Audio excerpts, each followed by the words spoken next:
Chuck Norris, o astro de cinema, faleceu. A maioria das pessoas presumia saber exatamente o que Chuck Norris deixaria para trás. O rancho, o dinheiro, o legado de um homem que o mundo passou 50 anos transformando em um símbolo de força indestrutível.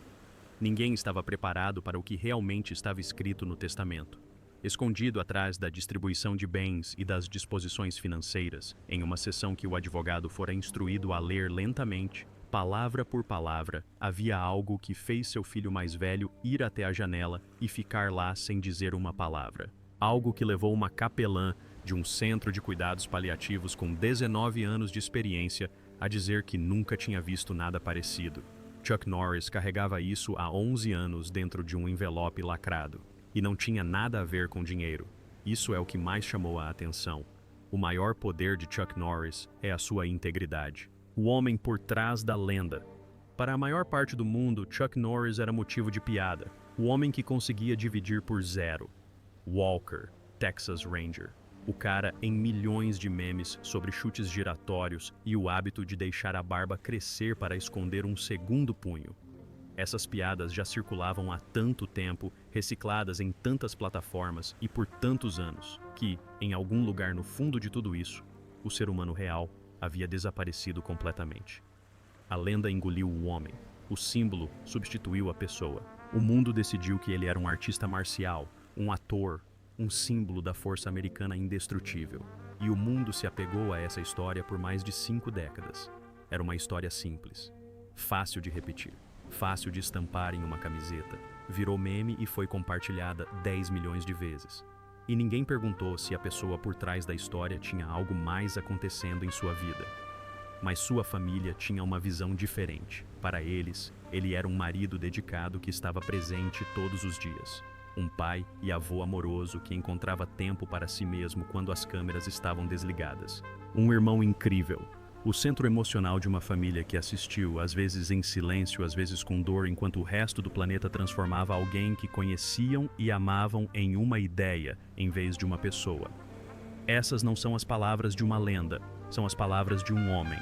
E a lacuna entre essas duas descrições é exatamente onde reside a verdadeira história. Chuck Norris morreu em 19 de março de 2026, cercado por sua família. Sua morte ocorreu apenas 9 dias após ele comemorar seu 86º aniversário. Em 10 de março, ele havia postado um vídeo de si mesmo treinando com um preparador físico cheio de energia, escrevendo que era grato por mais um ano, pela boa saúde e pela chance de continuar fazendo o que amava. A seção de comentários se encheu de mensagens de aniversário. Ele respondeu a algumas delas pessoalmente. 9 dias depois ele se foi. Sua família chamou a morte de repentina. Pediram privacidade. Não divulgaram a causa da morte. Disseram o que precisavam dizer e pediram ao mundo que lhes desse espaço para o luto. E o mundo, que passou 50 anos fazendo piadas sobre um homem que era invulnerável, silenciou completamente. Quando Chuck Norris entra em uma sala, ele não acende as luzes, ele apaga a escuridão. Isso o consagrou como uma lenda dos memes. As contas de memes pararam de postar. As conversas sobre memes cessaram. Por um instante pareceu que todos se lembraram ao mesmo tempo de que estavam rindo de uma pessoa real. Mas essa não é a parte da história que a maioria das pessoas ainda não ouviu. Porque 3 dias após a morte de Chuck Norris, um envelope lacrado foi aberto em um quarto no Texas. E o que surgiu disso mudou a forma como todos naquela sala entendiam quem eles realmente conheciam. O envelope. A família tomou uma decisão discreta e privada. Instruíram o advogado do espólio, que guardava os documentos finais lacrados de Chuck, a viajar até o rancho em Navasota, Texas, e abrir o envelope que Chuck havia preparado 11 anos antes. Não para a imprensa, não para o público, não para uma homenagem, uma declaração ou um documentário. Apenas para a família, reunida na mesma sala de estar onde ele passou o último capítulo de sua vida. A sala onde ele se sentara com os netos. A sala onde a televisão estivera ligada durante centenas de noites tranquilas que ninguém se lembrou de documentar porque eram apenas noites comuns, apenas a vida. O advogado chegou ao rancho, tinha cabelos grisalhos e vestia um casaco escuro. Nada de extraordinário nele naquele momento, exceto que ele carregava consigo a pessoa que a sala esperava. Sem saber, sentou-se.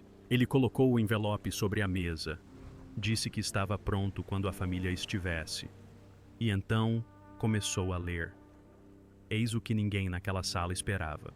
O testamento final de Chuck Norris não era primordialmente sobre dinheiro, não era sobre propriedades, não era sobre o rancho, os veículos ou as décadas de rendimentos de filmes, televisão, contratos de licenciamento e patrocínios. Essas coisas foram tratadas de forma discreta e prática nas primeiras páginas. Alocações diretas, distribuições cuidadosas. O tipo de planejamento que um homem com recursos consideráveis faz para garantir que as pessoas que ama não fiquem perdidas em meio ao caos enquanto ainda estão tentando lidar com o luto. Mas não foram essas páginas que fizeram o ambiente ficar em silêncio. Não foram essas páginas que fizeram seu filho mais velho se levantar, ir até a janela e permanecer lá sem dizer uma palavra por um longo tempo. Não foram essas páginas que, acapelando o serviço de cuidados paliativos da família, uma mulher que presenciou mais de 2 décadas de momentos finais e palavras finais em centenas de famílias, descreveu posteriormente como o documento mais inesperadamente humano que já havia encontrado em sua vida profissional. As páginas que continham tudo isso vieram depois. E para entender o que havia nelas, você precisa saber quem Chuck Norris realmente foi. Não a lenda, o homem.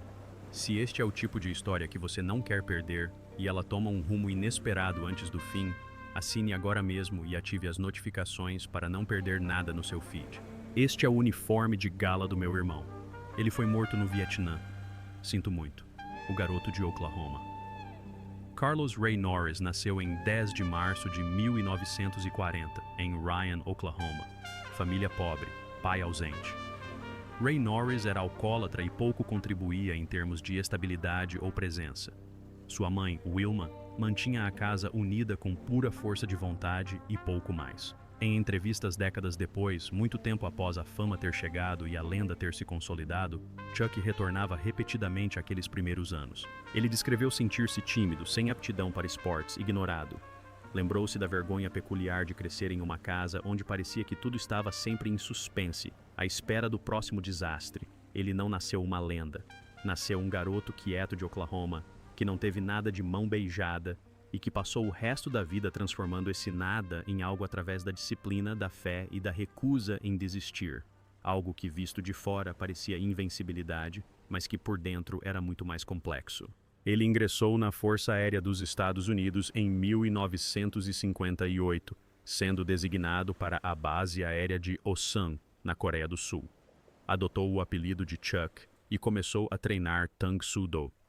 Nessa prática, encontrou algo que não havia encontrado em nenhum outro lugar, um sistema que recompensava exatamente as qualidades que a infância difícil já havia desenvolvido nele.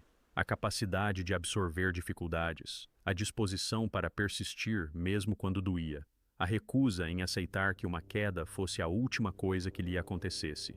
Ele conquistou inúmeros campeonatos de artes marciais. Ele abriu escolas de karatê com clientes famosos, que eventualmente incluíram Steve McQueen, Bob Barker e Priscilla Presley. Entrou para o cinema por acaso, através de relacionamentos construídos um aperto de mão de cada vez, e se tornou algo que ninguém de Ryan, Oklahoma, jamais teria a chance de se tornar, um ícone americano.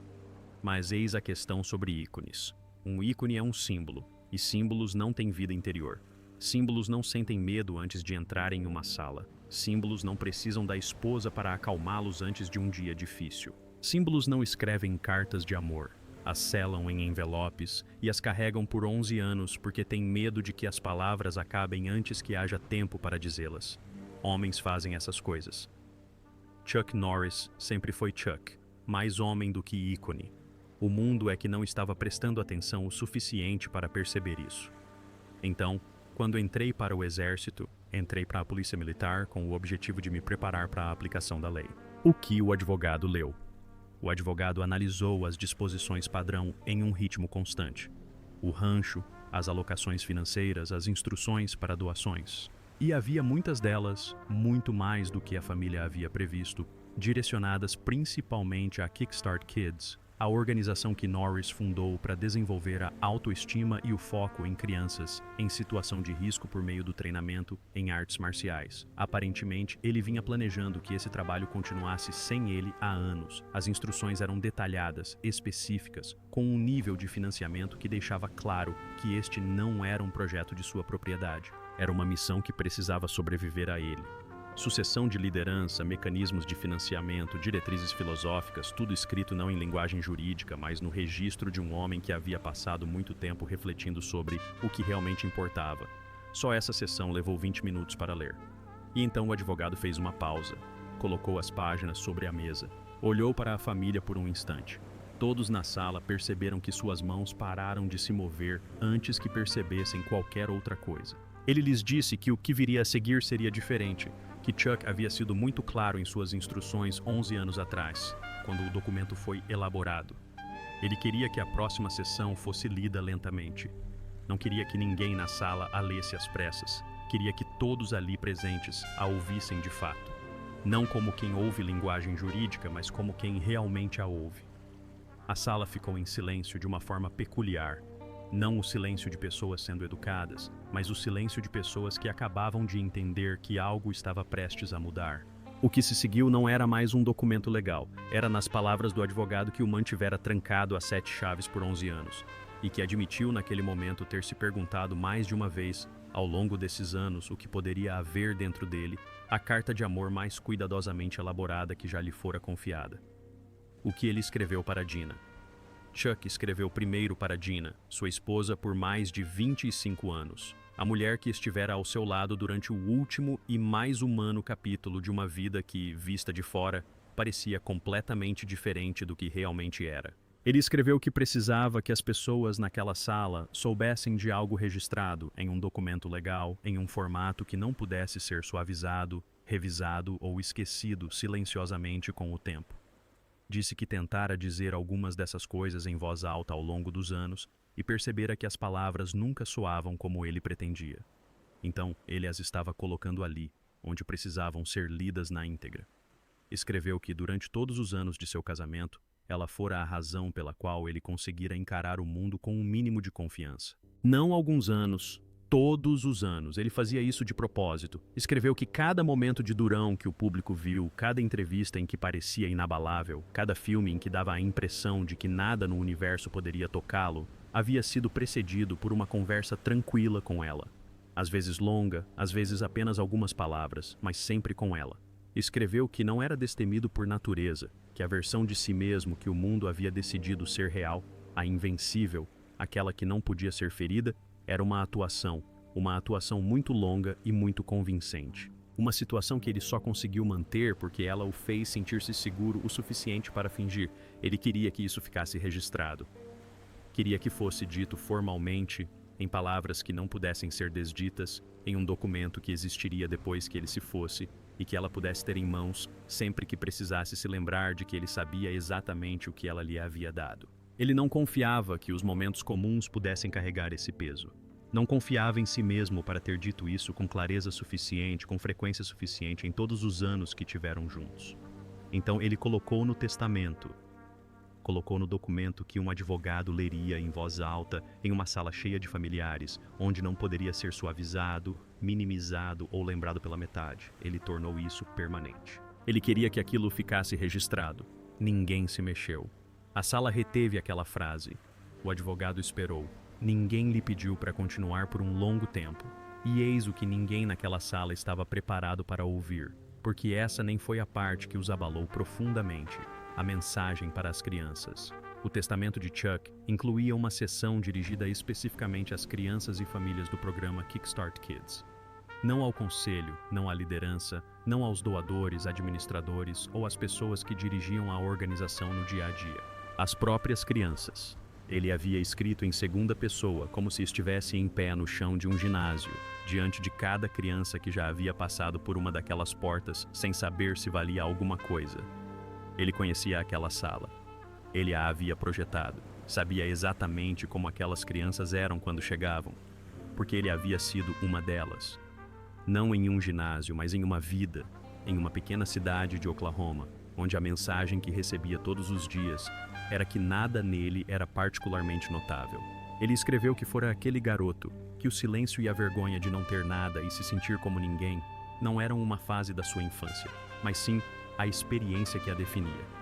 Algo que carregou para a vida adulta, algo contra o qual lutou consciente e deliberadamente todos os dias da sua carreira.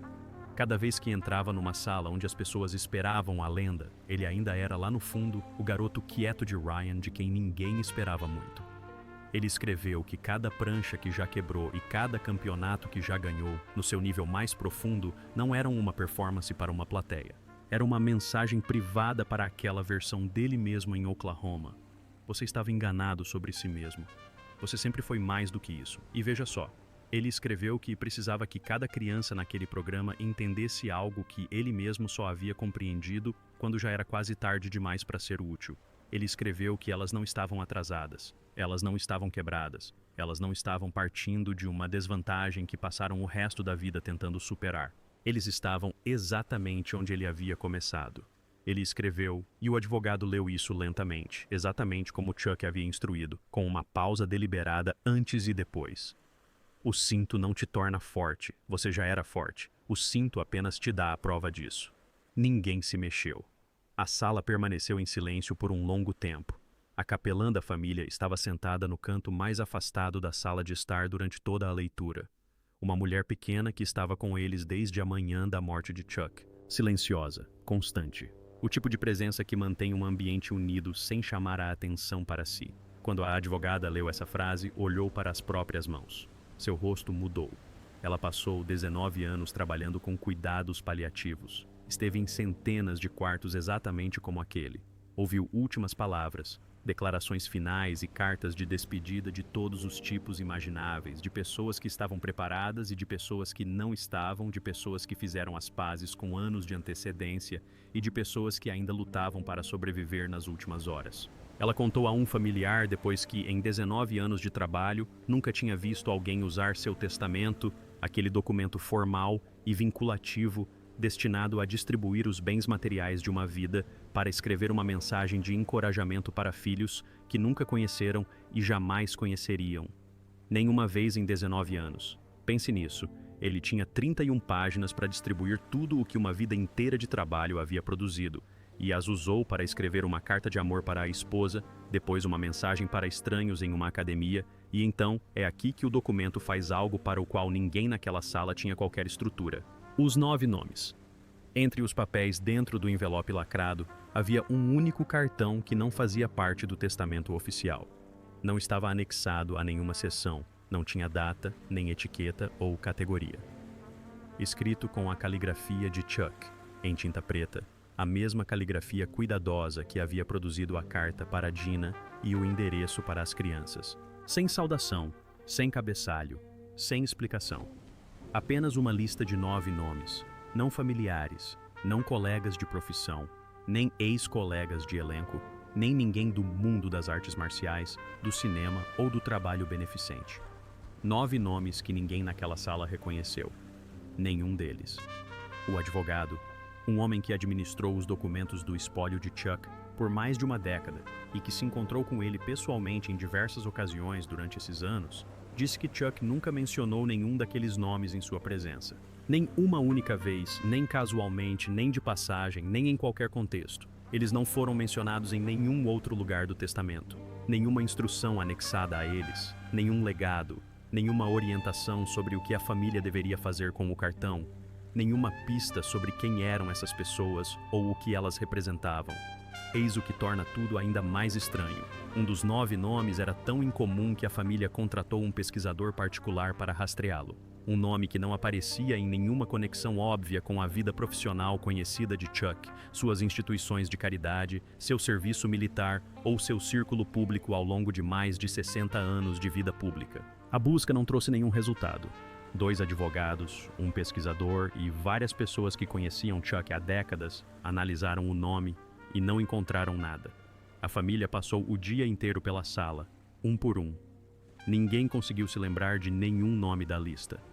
E aqui está a confissão que um membro da família descreveu mais tarde como o momento mais perturbador de uma tarde já bastante angustiante. O advogado disse em voz baixa que, durante os 11 anos em que guardou aquele envelope, Chuck nunca lhe pediu para verificar o conteúdo.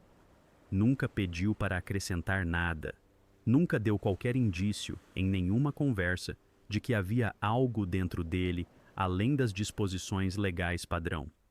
Ele havia escrito 9 nomes em um cartão.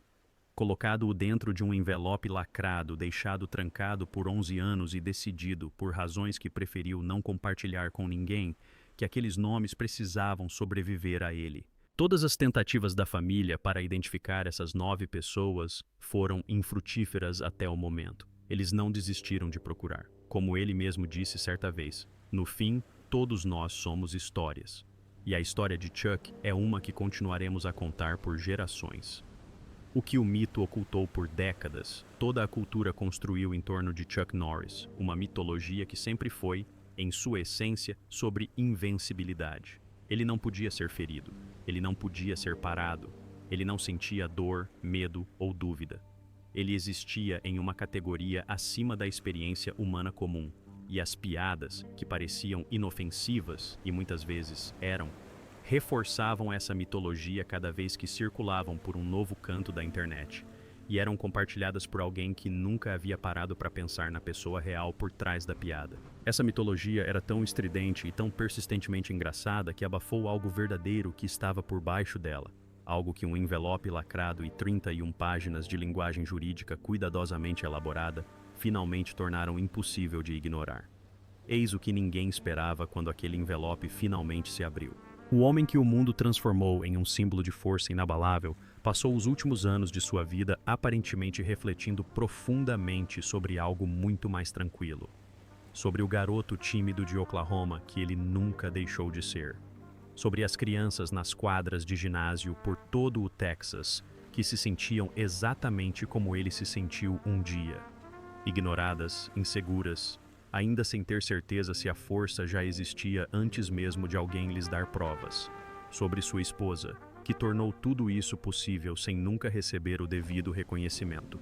Cerca de 9 pessoas cujos nomes ele escreveu em um cartão e guardou as 7 chaves por razões que só ele jamais saberá completamente. Eis o que os memes nunca capturaram e jamais poderiam ter capturado. Ele era cuidadoso com as pessoas. Era deliberado sobre o que dizia, quando dizia e se a pessoa certa estaria presente para ouvir.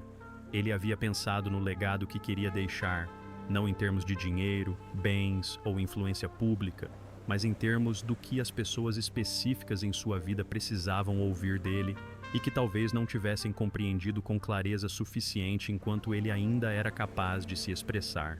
E então ele colocou tudo por escrito, formalmente para sempre, em um documento que um advogado guardou em uma gaveta trancada por 11 anos e levou para um rancho no Texas em uma tarde de março, para que uma sala cheia de pessoas pudesse ouvi-lo do começo ao fim. Ele viveu sua vida com fé, propósito e um compromisso inabalável com as pessoas que amava. Foi isso que a família disse quando a sala finalmente ficou em silêncio. Essa é a versão de Chuck Norris, que 31 páginas de documentos legais revelaram quando o advogado finalmente os entregou, e a sala permaneceu em silêncio por mais tempo do que qualquer um esperava. Não uma lenda, mas um homem que se lembrava exatamente de onde viera e passou décadas, e eventualmente um documento legal sigiloso que carregava consigo há 11 anos. Tentando alcançar todos aqueles que ainda permaneciam naquele mesmo lugar. Um homem que entendia, talvez melhor do que a maioria, que a versão mais estridente de uma pessoa raramente é a mais verdadeira. E quem decidiu, no único formato em que confiava para suportar o peso da situação, dizer isso, o que ele deixou para trás. Apenas 9 dias antes de morrer, Chuck Norris postou um vídeo de si mesmo treinando no seu aniversário de 86 anos. Ele parecia saudável, parecia genuinamente feliz. Escreveu que era grato por mais um ano e pela oportunidade de continuar fazendo o que amava. Milhões de pessoas assistiram. Milhares deixaram mensagens de aniversário. Ele respondeu a algumas delas pessoalmente, da mesma forma que sempre fazia, discretamente, sem alarde, porque era assim que ele realmente era quando ninguém se importava. Ninguém previu o que estava por vir.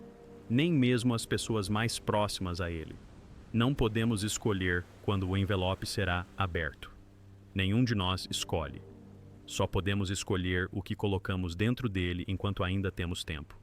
E a maioria de nós, sejamos honestos, não pensou nisso com a mesma atenção que Chuck Norris aparentemente pensou. Ele passou muito tempo refletindo sobre o assunto. E quando chegou a hora, ele preencheu 31 páginas. E quase nenhuma delas era sobre o que ele havia acumulado. Quase todas as mensagens eram sobre o que ele queria que as pessoas soubessem, sentissem e levassem adiante sem ele. Sua esposa, os filhos, 9 nomes que ninguém conseguia lembrar. Pense nisso com sinceridade. Se alguém abrisse seu envelope amanhã, o que encontraria? As pessoas mais importantes para você saberiam o que elas realmente significavam? As crianças que você tentou alcançar saberiam que você as viu? A pessoa que tornou sua força possível saberia que você sabia disso? Deixe sua resposta nos comentários abaixo.